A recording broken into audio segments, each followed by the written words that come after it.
Rail transportation in the United States consists primarily of freight shipments, while passenger service, once a large and vital part of the nation's passenger transportation network, plays a limited role as compared to transportation patterns in many other countries.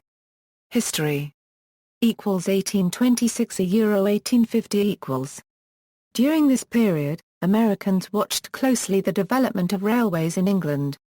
The main competition came from canals, many of which were in operation under state ownership, and from privately owned steamboats plying the nation's vast river system. The state of Massachusetts in 1829 prepared an elaborate plan. Government support, most especially the detailing of officers from the Army Corps of Engineers, the nation's only repository of civil engineering expertise, was crucial in assisting private enterprise in building nearly all the country's railroads. Army engineer officers surveyed and selected routes, planned, designed, and constructed rights-of-way, track, and structures, and introduced the Army's system of reports and accountability to the railroad companies. More than 1 in 10 of the 1,058 graduates from the U.S. Military Academy at West Point between 1802 and 1866 became corporate presidents, chief engineers, treasurers, superintendents and general managers of railroad companies. Among the Army officers who thus assisted the building and managing of the first American railroads were Stephen Harriman Long, George Washington Whistler, and Herman Hoped. State governments granted charters that created the business corporation and gave a limited right of eminent domain, allowing the railroad to buy needed land, even if the owner objected. The Baltimore and Ohio Railroad was chartered in 1827 to build a steam railroad west from Baltimore, Maryland to a point on the Ohio River. Scheduled service on its first section started on May 24, 1830. The first common carrier railroad in the Northeast was the Mohawk and Hudson Railroad, first incorporated in 1826, which began operating in August 1831. A second railroad, the Saratoga and Schenectady Railroad, opened the next year, in June 1832. In 1835 the B&O completed a branch from Baltimore southward to Washington, D.C. The Boston and Providence Railroad was incorporated in 1831 to build a railroad between Boston, Massachusetts and Providence, Rhode Island. The road was completed in 1835 with the completion of the Canton Viaduct. Numerous short lines were built, especially in the South, to provide connections to the river system. From 1829 to 1830, the Tuscumbia, Cortland and Decatur Railroad, the first railroad constructed west of the Appalachian Mountains, was built connecting the two Alabama cities of Decatur and Tuscumbia. The Pontchartrain Railroad, a 5-mile route connecting the Mississippi River with Lake Pontchartrain at New Orleans, Louisiana was completed in 1831, starting over a century of operation. Soon, other roads that would themselves be purchased or merged into larger entities, formed. The Camden and Amboy Railroad, the first railroad built in New Jersey, completed its route between its namesake cities in 1834. The C&A eventually became part of the Pennsylvania Railroad. 1851 euro 1900 equals, by 1850, 9,000 miles of railroad lines had been built. The B&O's westward route reached the Ohio River in 1852, the first Eastern Seaboard Railroad to do so. Railroad companies in the North and Midwest constructed networks that linked nearly every major city by 1860. Transcontinental Railroad. The first transcontinental railroad in the U.S. was built across North America in the 1860s, linking the railroad network of the eastern U.S. with California on the Pacific coast. Finished on May 10, 1869 at the Golden Spike event at Promontory Summit, Utah, it created a nationwide mechanized transportation network that revolutionized the population and economy of the American West, catalyzing the transition from the wagon trains of previous decades to a modern transportation system. It achieved the status of first transcontinental railroad by connecting myriad eastern U.S. railroads to the Pacific. However, it was not the world's longest railroad, as the Canadian Grand Trunk Railway had, by 1867, already accumulated more than 2,055 kilometers of track by connecting Portland, Maine, and the 3 northern New England states with the Canadian Atlantic provinces, and west as far as Port Huron, Michigan, through Sarnia, Ontario. Authorized by the Pacific Railway Act of 1862 and heavily backed by the federal government, the first transcontinental railroad was the culmination of a decades-long movement to build such a line and was one of the crowning achievements of the presidency of Abraham Lincoln, completed 4 years after his death. The building of the railroad required enormous feats of engineering and labor in the crossing of plains and high mountains by the Union Pacific Railroad and Central Pacific Railroad, the 2 federally chartered enterprises that built the line westward and eastward respectively. The building of the railroad was motivated in part to bind the Union together during the strife of the American Civil War. It substantially accelerated the populating of the West by white homesteaders, led to rapid cultivation of new farmlands. The Central Pacific and the Southern Pacific Railroad combined operations in 1870 and formally merged in 1885. The Union Pacific originally bought the Southern Pacific in 1901 and was forced to divest it in 1913, but took it over again in 1996. Much of the original roadbed is still in use today and owned by UP, which is descended from both of the original railroads. Rail gauge selection. Many Canadian and U.S. railroads originally used various broad gauges, but most were converted to 4 feet 8 1 or 2 in by 1886, when the conversion of much of the Southern rail network from 5 feet gauge took place. This and the standardization of couplings and air brakes enabled the pooling and interchange of locomotives and rolling stock. Impact of railroads on the economy. The railroad had its largest impact on the American transportation system during the second half of the 19th century. It is the conventional historical view that the railroads were indispensable to the development of national markets in the United States in the late 19th century. Conventional view in his Rostovian takeoff thesis, Walt W. Rostow was one of the first economic historians to propose and justify the conventional view that railroads were crucial to American economic growth. According to Rostow, railroads were responsible for the A-O takeoff of American industrialization in the period of 1843 to 1860. This A-O takeoff in economic growth occurred because the railroad helped to decrease transportation costs, transport new products and goods to commercial markets, and generally widen the market.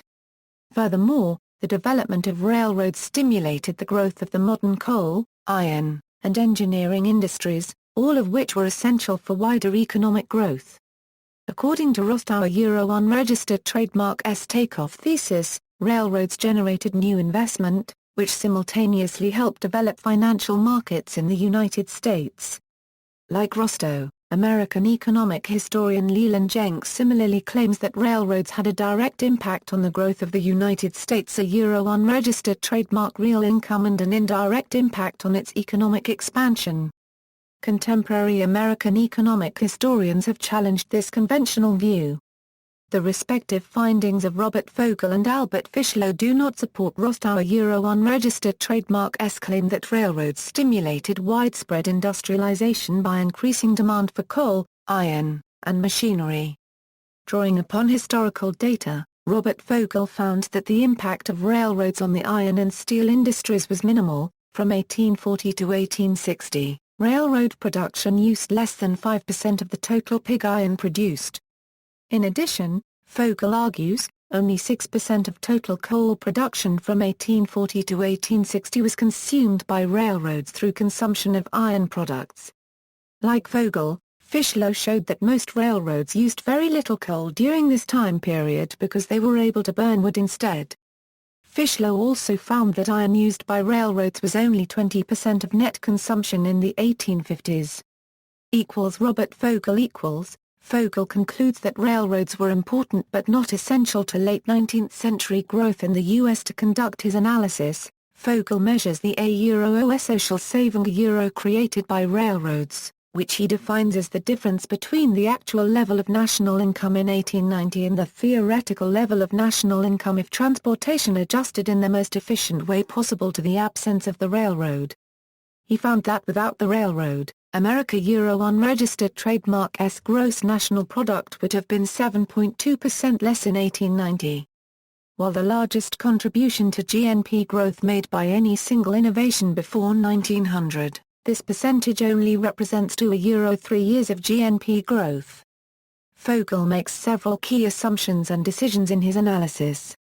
First, his calculations comprise transportation between the primary markets of the Midwest and the secondary markets of the East and South and transportation between cities and rural areas. Second, he chooses to focus on the shipment of 4 agricultural commodities: wheat, corn, beef, and pork. Third, Fogler unregistered trademark S social saving calculation accounts for costs not included in water rates. One criticism, citation needed of Fogler unregistered trademark S analysis is that it does not account for the externalities or spillover effects of the railroads, which may have increased his estimate for social savings. Definition needed. Railroads provided much of the demand for the technological advances in a number of areas, including heat dynamics, combustion engineering, thermodynamics, metallurgy, civil engineering, machining, and metal fabrication. Furthermore, Fogel does not discuss the role railroads played in the development of the financial system or in attracting foreign capital, which otherwise might not have been available. Albert Fischlow Fischlow estimates that the railroad unregistered trademark S social savings or what he terms E direct benefits were higher than those calculated by Fogel. Fischlow unregistered trademark S research may indicate that the development of railroads significantly influenced real income in the United States. Instead of Fogler unregistered trademark S term OS social saving, Fischlow uses the term E direct benefits to describe the difference between the actual level of national income in 1859 and the theoretical level of income using the least expensive, but existing alternative means. Fischlow calculated the social savings in 1859 at 4% of GNP and in 1890 at 15% of GNP, higher than Fogler unregistered trademark S estimate of 7.2% in 1890.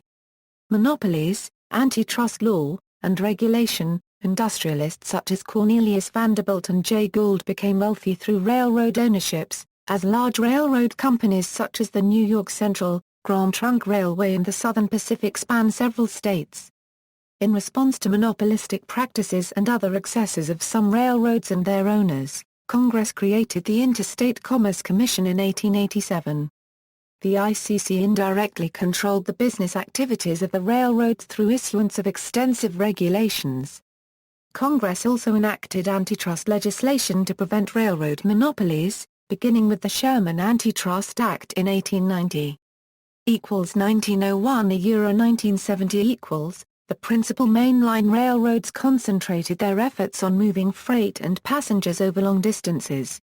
Unlike railroads in Europe and elsewhere, they left suburban traffic to streetcar and interurban lines. The interurban was an almost uniquely North American concept which relied almost exclusively on passenger traffic for revenue. Unable to survive the Great Depression, the failure of interurbans left most U.S. conurbations without suburban passenger railroads. The major railroads' passenger flagship services were usually multi-day journeys on luxury trains resembling hotels, which were unable to compete with airlines in the 1950s. Rural communities were served by slow trains no more than twice a day. They survived until the 1960s because the same train hauled the railway post office cars, paid for by the U.S. Post Office.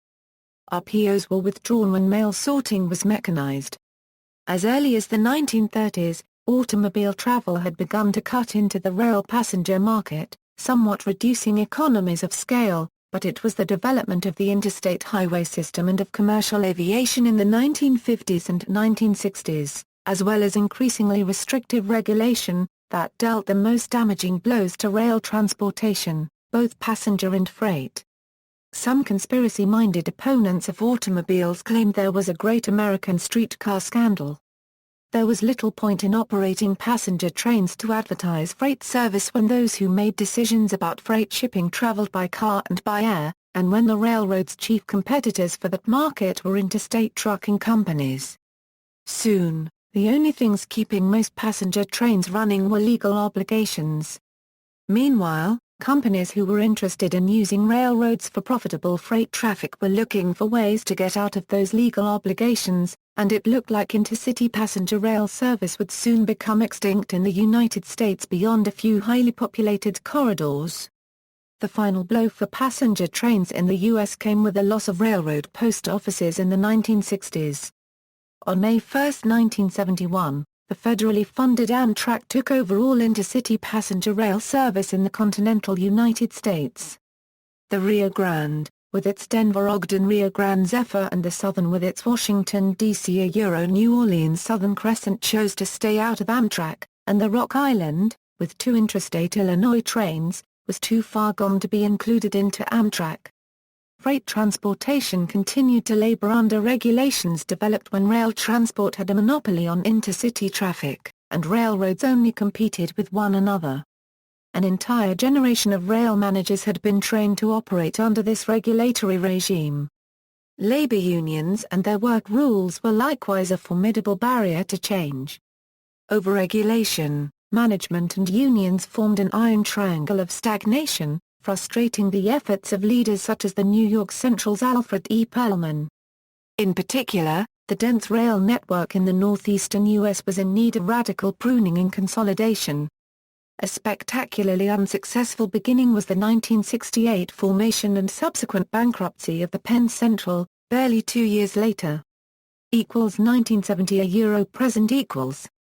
Historically, on routes where a single railroad has had an undisputed monopoly, passenger service was as spartan and as expensive as the market and ICC regulation would bear, since such railroads had no need to advertise their freight services. However, on routes where 2 or 3 railroads were in direct competition with each other for freight business, such railroads would spare no expense to make their passenger trains as fast, luxurious, and affordable as possible, as it was considered to be the most effective way of advertising their profitable freight services. The National Association of Railroad Passengers was formed in 1967 to lobby for the continuation of passenger trains. Its lobbying efforts were hampered somewhat by Democratic opposition to any sort of subsidies to the privately owned railroads, and Republican opposition to nationalization of the railroad industry. The proponents were aided by the fact that few in the federal government wanted to be held responsible for the seemingly inevitable extinction of the passenger train, which most regarded as tantamount to political suicide. The urgent need to solve the passenger train disaster was heightened by the bankruptcy filing of the Penn Central, the dominant railroad in the Northeast U.S., on June 21, 1970. Under the Rail Passenger Service Act of 1970, Congress created the National Railroad Passenger Corporation to subsidize and oversee the operation of intercity passenger trains. The act provided that any railroad operating intercity passenger service could contract with the NRPC, thereby joining the national system. Participating railroads bought into the new corporation using a formula based on their recent intercity passenger losses. The purchase price could be satisfied either by cash or rolling stock. In exchange, the railroads received Amtrak common stock. Any participating railroad was freed of the obligation to operate intercity passenger service after May 1971, except for those services chosen by the Department of Transportation as part of a basic system of service and paid for by NRPC using its federal funds. Railroads who chose not to join the Amtrak system were required to continue operating their existing passenger service until 1975 and thenceforth had to pursue the customary ICC approval process for any discontinuance or alteration to the service. The original working brand name for NRPC was Railpax, which eventually became Amtrak. At the time, many Washington insiders viewed the corporation as a face-saving way to give passenger trains the one last hurrah demanded by the public, but expected that the NRPC would quietly disappear in a few years as public interest waned. However, while Amtrak's political and financial support have often been shaky, popular and political support for Amtrak has allowed it to survive into the 21st century. Similarly, to preserve a declining freight rail industry, Congress passed the Regional Rail Reorganization Act of 1973. The act was an attempt to salvage viable freight operations from the bankrupt Penn Central and other lines in the Northeast. Mid-Atlantic and Midwestern regions. The law created the Consolidated Rail Corporation, a government-owned corporation, which began operations in 1976. Another law, the Railroad Revitalization and Regulatory Reform Act of 1976, provided more specifics for the Conrail acquisitions and set the stage for more comprehensive deregulation of the railroad industry. Portions of the Penn Central, Erie-Lackawanna, Reading Railroad, Ann Arbor Railroad, Central Railroad of New Jersey, Lehigh Valley, and Lehigh and Hudson River were merged into Conrail. The freight industry continued its decline until Congress passed the Staggers Rail Act in 1980, which largely deregulated the rail industry. Since then, U.S. freight railroads have reorganized, discontinued their lightly used routes and returned to profitability. Freight railroads. Freight railroads play an important role in the U.S. economy, especially for moving imports and exports using containers, and for shipments of coal and oil. According to the British news magazine The Economist, they are universally recognized in the industry as the best in the world. Productivity rose 172% between 1981 and 2000, while rates decreased by 55%. Rail's share of the American freight market rose to 43%, the highest for any rich country. U.S. railroads still play a major role in the nation's freight shipping. They carried 750 billion ton-miles by 1975, which doubled to 1.5 trillion ton-miles in 2005. In the 1950s, the U.S. and Europe moved roughly the same percentage of freight by rail. By 2000, the share of U.S. rail freight was 38%, while in Europe only 8% of freight traveled by rail. In 1997, while U.S. trains moved 2,165 billion ton-kilometers of freight, a 15-nation European Union moved only 238 billion ton-kilometers of freight. In terms of ton-miles, railroads annually move more than 25% of the United States freight and connect businesses with each other across the country and with markets overseas. U.S. freight railroads are separated into three classes, set by the Surface Transportation Board, based on annual revenues. Class I for freight railroads with annual operating revenues above $346.8 million in 2006 dollars. In 1900, there were 132 Class I railroads. Today, as the result of mergers, bankruptcies, and major changes in the regulatory definition of Class I, there are only 7 railroads operating in the United States that meet the criteria for Class I. As of 2011, U.S. freight railroads operated 139,679 route miles of standard gauge in the U.S. Although Amtrak qualifies for Class I status under the revenue criteria, it is not considered a Class I railroad because it is not a freight railroad. Class II for freight railroads with revenues between $27.8 million and $346.7 million in 2000 dollars, Class III for all other freight revenues. In 2013, the U.S. moved more oil out of North Dakota by rail than by the Trans-Alaska Pipeline. This trend a tenfold in 2 years and 40-fold in 5 years is forecast to increase. Classes of freight railroads There are 4 different classes of freight railroads: Class I, regional, local line haul, and switching and terminal. Class I railroads are defined as those with revenue of at least $346.8 million in 2006. They comprise just 1% of the number of freight railroads, but account for 67% of the industry's mileage, 90% of its employees, and 93% of its freight revenue. A regional railroad is a line-haul railroad with at least 350 miles and/or revenue between $40 million and the Class I threshold. There were 33 regional railroads in 2006. Most have between 75 and 500 employees. Local line-haul railroads operate less than 350 miles and earn less than $40 million per year. In 2006, there were 323 local line-haul railroads. They generally perform point-to-point service over short distances. Switching and terminal carriers are railroads that primarily provide switching and/or terminal services, regardless of revenue. They perform pickup and delivery services within a certain area. Traffic and public benefits equals U.S. freight railroads operate in a highly competitive marketplace.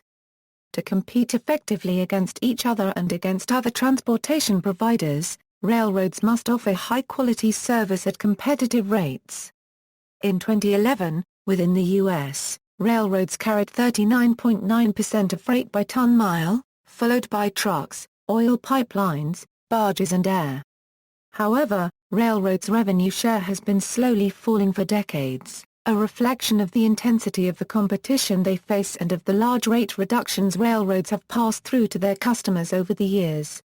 North American railroads operated 1,471,736 freight cars and 31,875 locomotives, with 215,985 employees. They originated 39.53 million carloads and generated $81.7 billion in freight revenue of present 2014. The average haul was 917 miles. The largest U.S. railroads carry 10.17 million intermodal containers and 1.72 million piggyback trailers. Intermodal traffic was 6.2% of tonnage originated and 12.6% of revenue. The largest commodities were coal, chemicals, farm products, non-metallic minerals and intermodal. Other major commodities carried include lumber, automobiles, and waste materials. Coal alone was 43.3% of tonnage and 24.7% of revenue. Coal accounts roughly half of U.S. electricity generation and is a major export. The fastest growing rail traffic segment is currently intermodal. Intermodal is the movement of shipping containers or truck trailers by rail and at least one other mode of transportation, usually trucks or ocean-going vessels. Intermodal combines the door-to-door convenience of trucks with the long-haul economy of railroads. Rail intermodal has tripled in the last 25 years. It plays a critical role in making logistics far more efficient for retailers and others. The efficiency of intermodal provides the U.S. with a huge competitive advantage in the global economy. Freight rail working with passenger rail equals, prior to Amtrak's creation in 1970, intercity passenger rail service in the U.S. was provided by the same companies that provided freight service. When Amtrak was formed, in return for government permission to exit the passenger rail business, freight railroads donated passenger equipment to Amtrak and helped it get started with a capital infusion of some $200 million. The vast majority of the 22,000 or so miles over which Amtrak operates are actually owned by freight railroads. By law, freight railroads must grant Amtrak access to their track upon request. In return, Amtrak pays fees to freight railroads to cover the incremental costs of Amtrak's use of freight railroad tracks. Passenger railroads, template, for routes and operators, the sole intercity passenger railroad in the continental U.S. is Amtrak. Commuter rail systems exist in more than a dozen metropolitan areas, but these systems are not extensively interconnected, so commuter rail cannot be used alone to traverse the country. Commuter systems have been proposed in approximately 24 other cities, but interplays between various local government administrative bottlenecks and ripple effects from the 2007–2012 global financial crisis have generally pushed such projects further and further into a nebulous future point in time, or have even sometimes mothballed them entirely. The most culturally notable and physically evident exception to the general lack of significant passenger rail transport in the U.S. is the Northeast Corridor between Washington, Baltimore, Philadelphia, New York City and Boston, with significant branches in Connecticut and Massachusetts. The corridor handles frequent passenger service that is both Amtrak and commuter. New York City itself is noteworthy for high usage of passenger rail transport, both subway and commuter rail.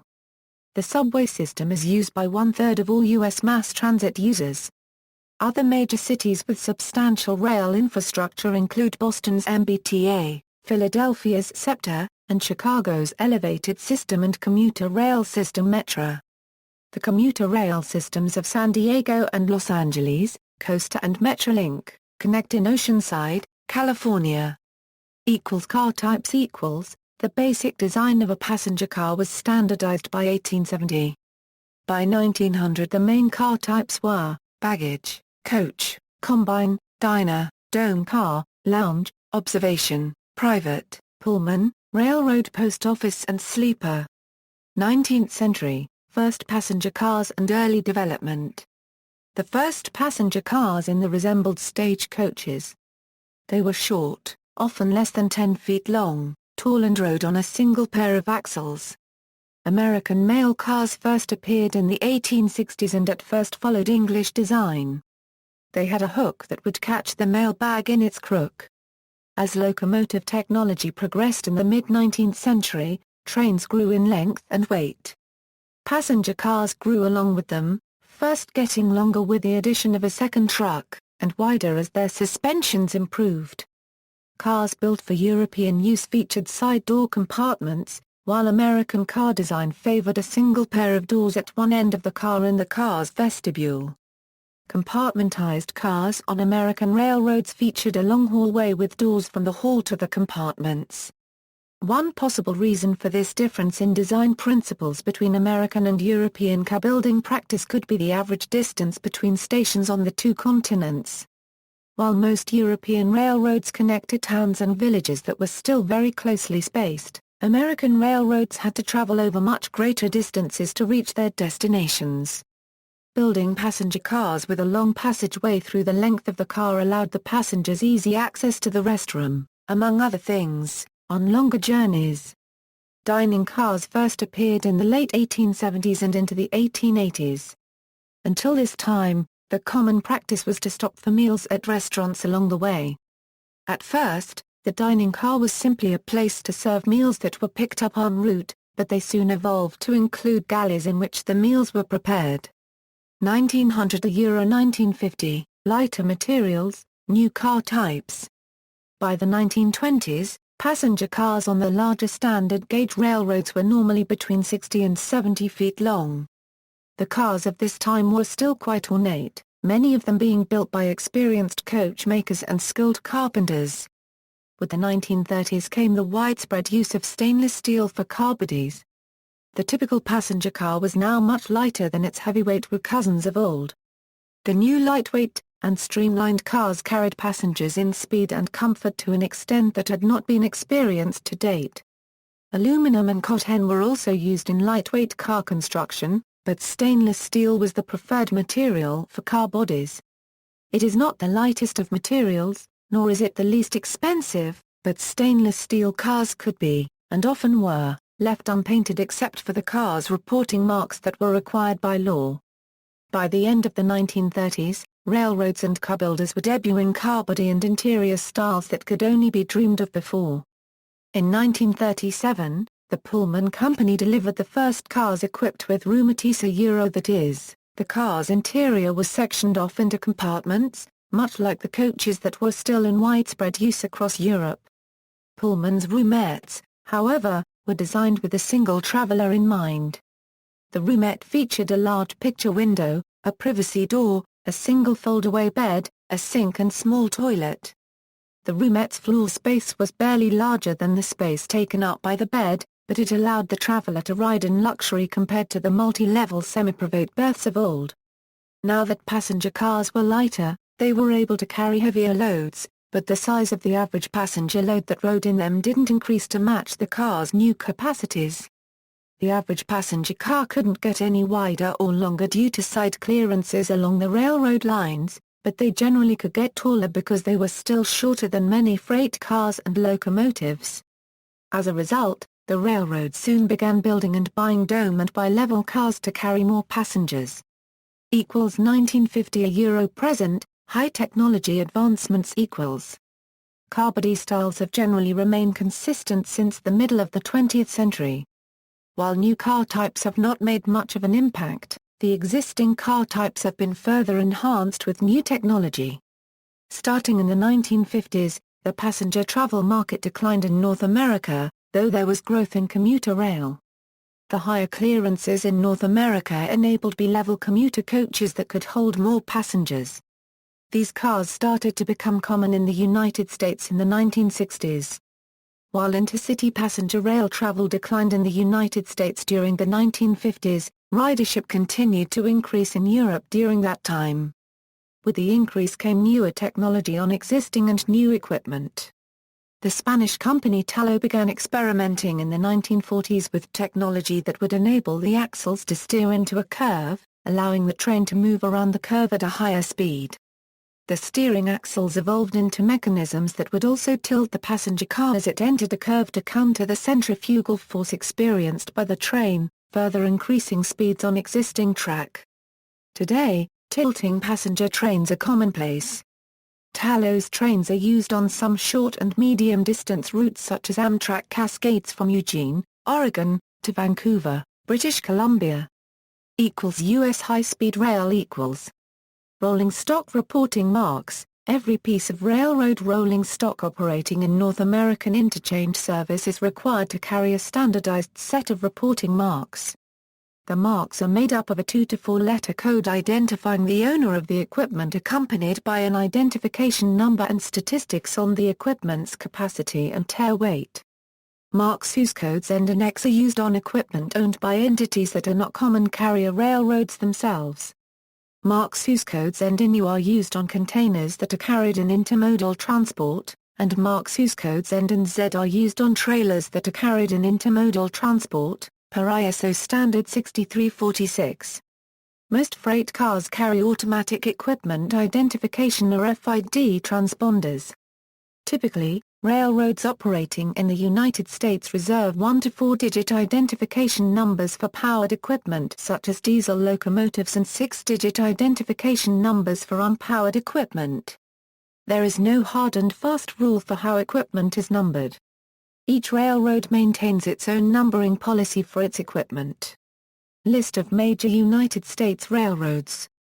Amtrak, BNSF Railway, Canadian National Railway, Canadian Pacific Railway, CSX Transportation, Kansas City Southern Railway, Norfolk Southern Railway, Union Pacific Railroad. RailLink, S, with adjacent countries, Canada yes, same gauge 4 feet 8 1 2 in, Mexico yes, same gauge 4 feet 8 1 2 in, Russia, no, proposed via Bering Strait crossing a massive investment and break of gauge from 4 feet 11 27 32 into 4 feet 8 1 2 in would be required.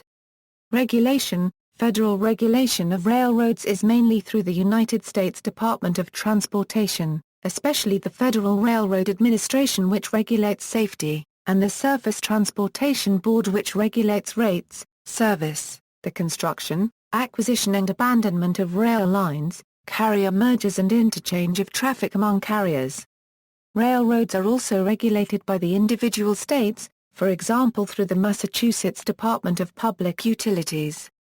See also: Federal Employers Liability Act, List of rail transit systems in the United States, Nationalized industries in the United States, Oldest railroads in North America, Railroad car a general overview of all car types in use, Timeline of United States railway history, transportation in the United States. References. Further reading. External links, Railroad History Bibliography by Richard Jensen, Montana State University, John H. White, Junior Reference Collection, 1880s–1990, Archives Center, National Museum of American History, Bibliography of Scholarly Literature on Antebellum Railroads, Aaron W. Mars, Future Rail Transport Map released by the FRA, USA by Rail Guidebook.